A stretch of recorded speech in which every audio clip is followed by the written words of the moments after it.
So here's a brand new on 4K Streaming Plus device. And this is the newest iteration of the streaming boxes that we've seen from On. So this one's going to come with Google TV. It's going to have the same interface as the On 4K Pro. However, one thing that we noticed off the bat is that the box was different in this one. So if you take a look at some of the previous On boxes, so this is the 4K device. This is the HD box. This is the 4K Pro, which I think is the best streaming device that's currently available. As far as value goes, you can see that On kind of departed from what they're used to when it comes to the color of their devices. So we're going to take a look at the devices themselves here in a little bit. But first, let's go ahead and unbox the On 4K Streaming Plus.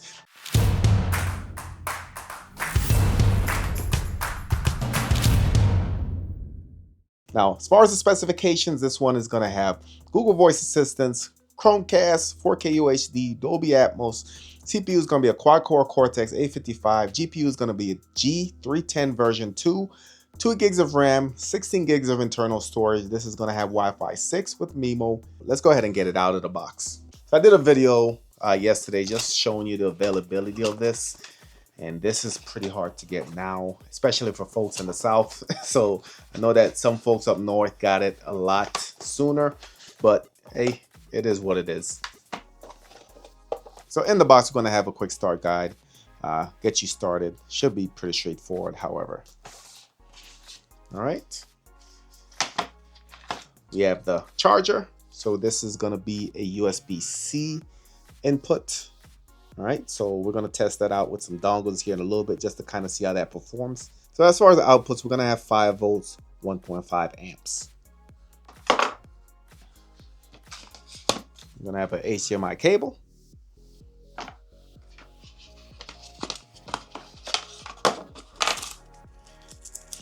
Here's the device itself. Let's go ahead and just quickly unbox it.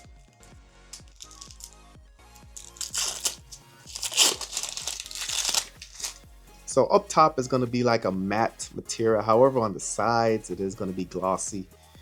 On the back, going to have a reset button, HDMI, and we're going to have the power or the USB-C port. Nothing else on the front, nothing else underneath. It does have rubber legs underneath, and this is going to keep it from sliding around.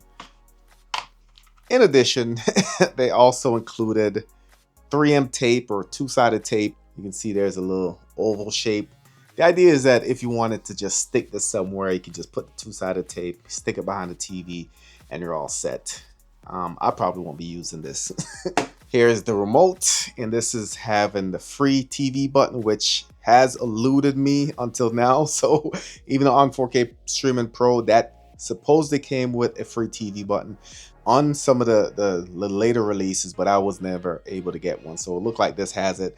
Besides that, it's going to have pretty standard power, favorites, your user input, your settings, navigation, Google Assistant, back home, TV button, free TV button. You also have your default apps, your YouTube, Netflix, Disney Plus, as well as Paramount.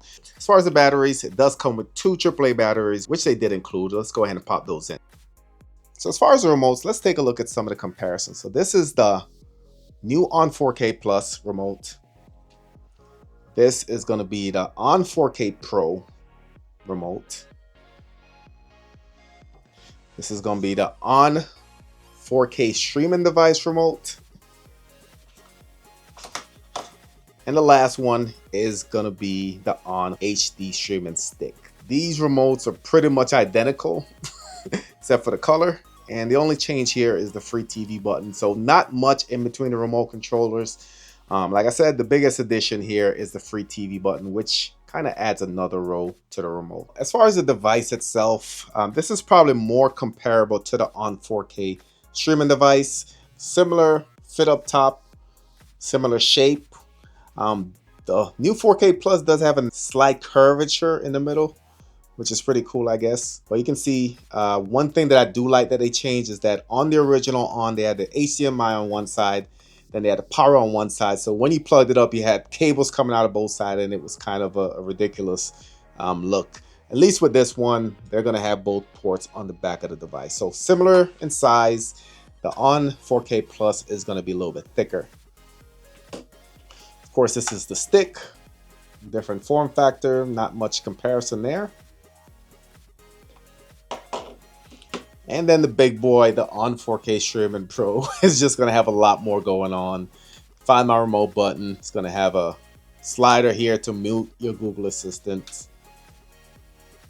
Ethernet, HDMI, USB, power right there. It does have LEDs built in for your Google Assistant. So just two different devices. Price on this one is $29. Price on this one is $49. So two different price ranges. So let's go ahead and boot this up, get it set up. Then we'll get into some of the settings. But also I wanted to come back, try out some of those dongles, some of those adapters, see how the network performs. And of course, we are going to do a benchmark on this.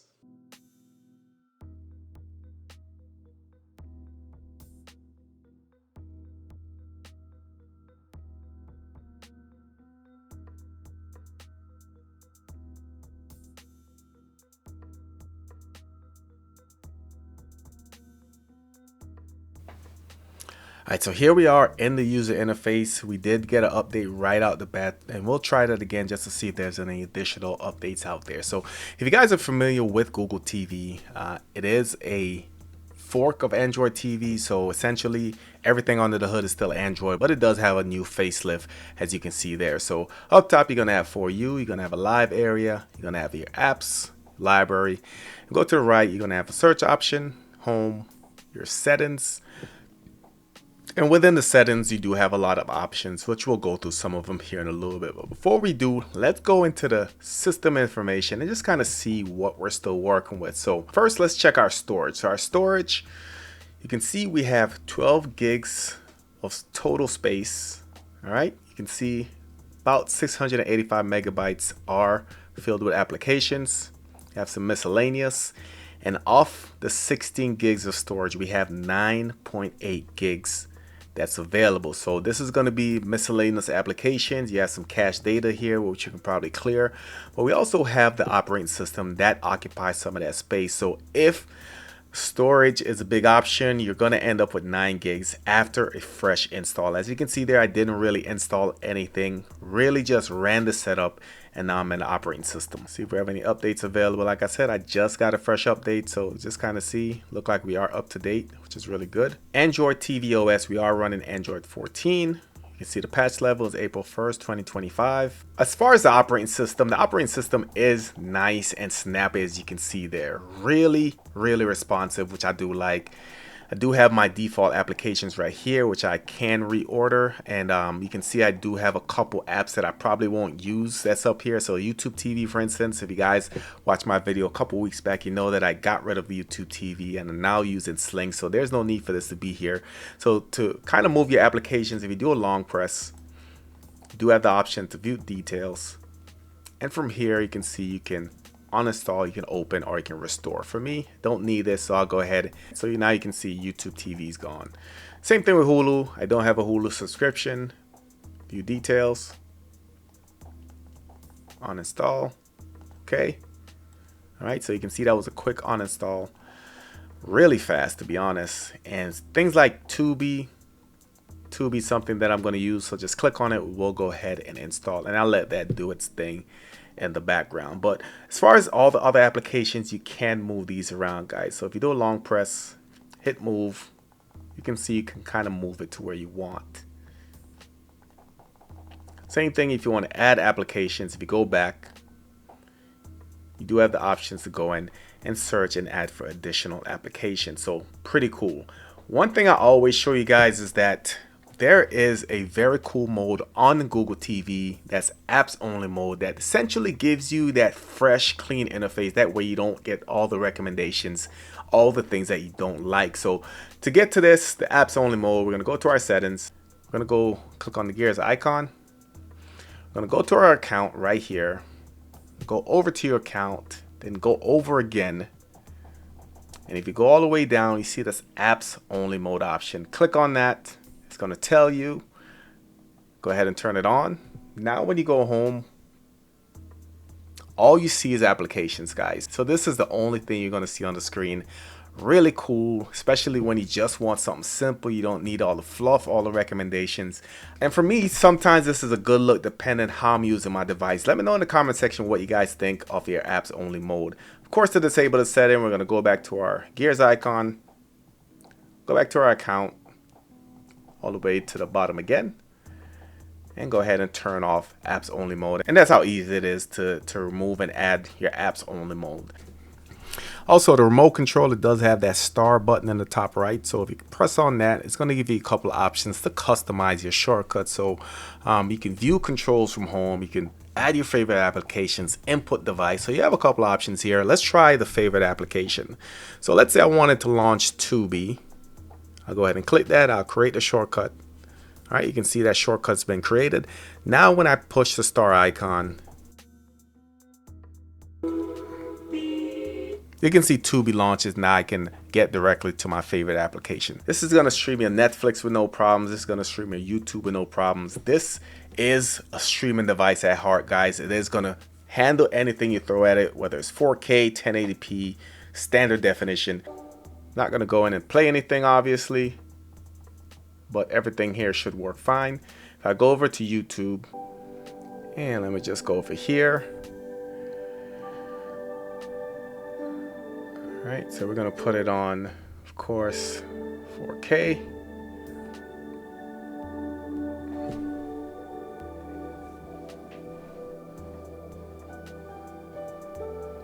And you guys can see how great that looks. I'm skip ahead a little bit. Really looks amazing. One thing I also like to do, I like to turn on my stats for nerds when I do this, just to kind of see some more information. So what Stats for Nerds is going to show you is just the amount of frames you drop, quality that you stream, and the resolution. It is going to show you your Wi-Fi or your network connectivity. So overall, just a good thing to have when you're testing your stream. You can see of over 3,000 frames, we only dropped 19. So not doing bad in my opinion, but overall, everything looks really solid. Let's go ahead and we'll try out the Google Assistant. What's the weather like in San Francisco? Right now in San Francisco, it's 66 degrees and sunny. Today, it'll be sunny with a forecasted high. All right, we'll go ahead and cancel that. Play Forever on Netflix. All right, here's Forever on Netflix. All right, so you can see it brings us right to it. The free TV button is also something that I'm not used to, but let's click it and see what happens. All right, so it's gonna take us right to Google TV Free Play. And this is built into Google TV. I did a dedicated video on this, guys, and maybe we'll follow up on this or do an updated video. But Google TV does have free TV built in, and it feeds off certain applications that you have on your device. So we'll jump into that in a separate video, but let me know what you guys think in the comment section. All right, so I got a couple things that I wanted to test out on device. Of course, we're going to try to install a couple third-party apps from this USB drive. That should kind of walk us through the process of installing third-party applications as well as adding storage. We also have Ethernet dongle that we're going to try out. We also have dongle that we're going to try out with one of my favorite remote controls of all time, guys. This is the best remote that I've probably tested for any streaming device, and we'll get into it here in a little bit. Last thing, key to this whole thing is this OTG cable. So essentially, this has 3 ports. It does have the USB-C port, which is going to go directly into the device. And then on the back end, we have 3 additional USB ports. This USB port is going to be for the power, and the other 2 are going to be standard ports that we can use for anything. So let's go ahead and get this restarted and get this tested. So essentially, that's what that should look like with the 2 additional USB ports available for you to plug in whatever you want into this device. So first thing we're going to try is that USB dongle for the actual Bluetooth keyboard. So I'm just going to go ahead and plug it in here. All right, so we are plugged in. I'm going to go ahead and flip the on switch on the actual keyboard. And the cool thing about this is that this does have an air mouse, guys. So you can see I'm waving it around. It goes where I need to. I can still use these buttons to move up and down. Pretty cool. Home button works. Let's see if the Google Assistant button works. What's the weather like in San Francisco? Right now in San Francisco, it's 67 degrees and sunny. All right, so Today, the actual Google Assistant button works. And of course, the air mouse works. Like I said, this is my favorite part. But another cool part about this, guys, is that if I wanted to search for something, let's go to the search area. I wanted to search for something. Now, all I have to do is flip this over. You can see it does have the Bluetooth in there.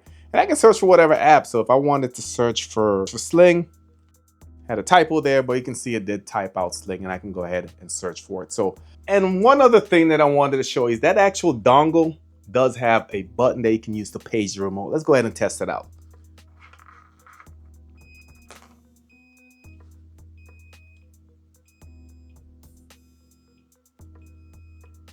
And once you hit a button, it will go ahead and find itself. Pretty awesome. So next thing I wanted to try out is just a USB drive on my 4K Streaming Plus. Now this drive is going to have some applications, going to have a couple videos, just a good sample size for me to test on this device. And try to install some applications, and then we'll see how that works. You can see up top it says that Kingston USB drive detected. All right, we can hit the home button to get to it. So let's go ahead and we'll see if we can get there. You'll see it at the bottom right as well. It's going to say USB drive detected. Go ahead and click on it. When you click on it, it's going to give you some options. So this is how you'll adapt storage to this device, guys. You can set up as removable storage, or you can set up as device storage. Set up as removable storage. It is going to format everything, but it's going to set it up as a storage that you can pop in and out of your device. You can move media back and forth. Set up as device storage is what we like to call adapt storage. So what it's going to do is basically bake the storage into your system, and it's going to use it as one storage set for your system as well as USB drive. If you set it up as device storage, you will not be able to use it on any other device. So you can't go to your computer, pop it in, add files, and move it back.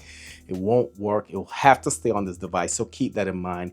And you do have the eject as well. So what I like to do here is just install my file explorer. That way I can see what's on the device without having to format. All right, so here we are in File Manager Plus, one of my favorite file managers that's currently available. So you can see I do have my main storage, I have the test storage, I also have looks like a partition.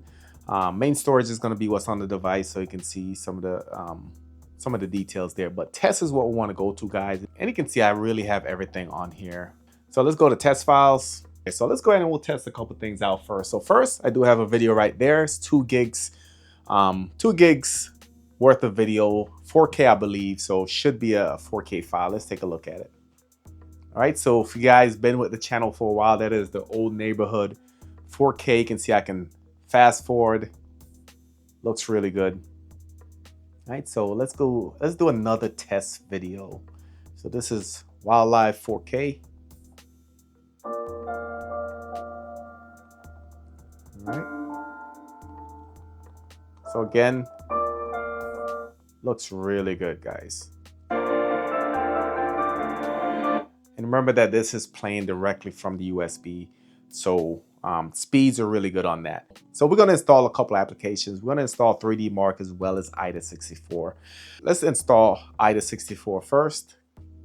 All right, so we're going to do the package installer. We're just going to do just once. All right, so it is going to bring us into our settings to make sure that third-party option is on. So go to our settings. All right, and you can see allow it to let you install that application. Click install, more details, and we're going to install it anyway. Like I said, I've had this app for a long time. I use it a lot. We're going to hit done, and we're going to come back to IDA64 here in a little bit. Next thing we're going to install is 3D Mark.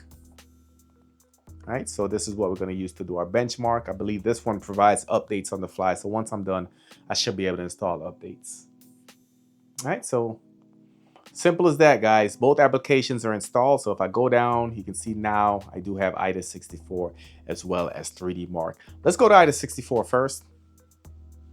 All right, so IDA64 is going to give you everything that's under the hood. So start up with the device type.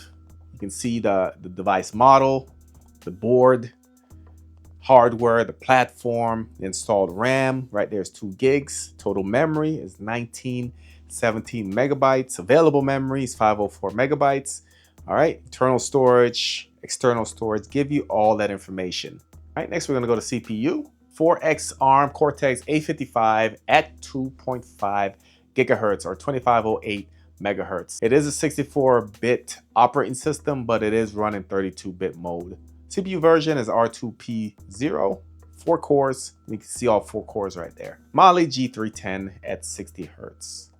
All right, so it's going to go into the network information, which I'm not going to get into. But we'll go on to the device. It's going to give you some more details. Again, IDA64 is one of those applications you definitely want to try out. So what I'm going to do now, I am going to still test out this Ethernet adapter, but I do want to install my application first to test it. Then I want to test it versus the Wi-Fi just to kind of see how we're doing. So let's go ahead and we're going to install the Analytics application. On the quick speed test, you can see the ping right there, but we want to go ahead and just run it over Wi-Fi. Then we're going to plug in the Ethernet to see what speeds we're getting from the USB adapter. So full disclosure, I am paying for 600 megabits per second. This is on a 2.4 gigahertz network. You can see it's doing an okay job, 374, not too bad. I am really far from the router, so I'm sure if I tried other network that I have in the house, I might get a little bit better speeds, but 374 megabits per second, 23 on the download. Let's go ahead and we'll plug in the Ethernet cable first. All right, so I don't know if you guys can see this, but I am getting a link light on this, so it means I have connectivity. Up top, it does say Ethernet right there, so we're ready to go ahead and test again. All right, so ping is a little bit better already, guys. 14, I believe I was getting 19 or 20 on the Wi-Fi. Speeds, we are getting a little bit less. All right, so that's not terrible. It is not 100 megabits per second, so it is a little bit faster than 10100. So that's good to know that if you use a USB adapter on this device, maybe your Wi-Fi is terrible, you do have the Ethernet option with the dongle, and you're gonna get decent speeds on that as well. So let's go ahead and jump into the benchmark. We wanna see where this stacks up against some of the other devices, including the ON 4K Pro. Let's go ahead and run it.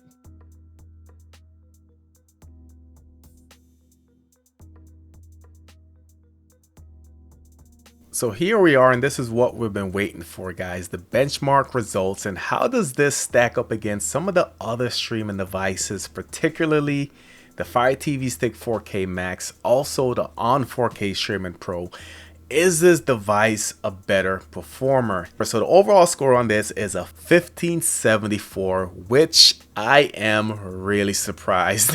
This scored a lot higher than I imagined. So break this down a little bit. The graphics score scored a 1560 overall. So you can see graphics test 1, graphics test 2, and the physics score or the CPU score is a 1623, which you can see the results there. So as far as comparison, the ON 4K Streaming Pro's overall score was a 584. So this is more than double what the ON 4K Streaming Pro performed, which is really, really shocking. So this is basically saying that this device is faster. This device also has better graphics than the Pro device.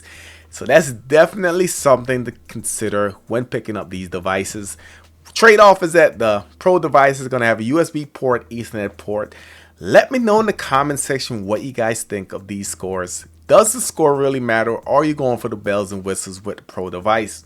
As far as comparison to other devices, the Fire TV Stick 4K Max scored an 801 overall, which again is less, about half of what this scored. The Fire TV Cube, the newest generation, scored a 2595, and the Nvidia Shield TV scored a 4628. So again, just put this into perspective that the Fire TV Cube and Nvidia Shield TV are two separate devices out of this category. In my opinion, they belong in a separate category, which is why they really outperform the ON 4K streaming devices. However, really surprised that the ON 4K Plus more than doubled the score of the ON 4K Pro and doubled the score of the Fire TV Stick 4K Max, which should give you better video performance, better speeds as well. I'm going to do some more testing on this device, and I want to hear your comments in the comment section below. Does the benchmark score move the needle for you when it comes to this device? As always, let me know your thoughts in the comment section. If you're new to the channel, subscribe, smash the notification bell. Thank you for watching, and I'll catch you on the next one.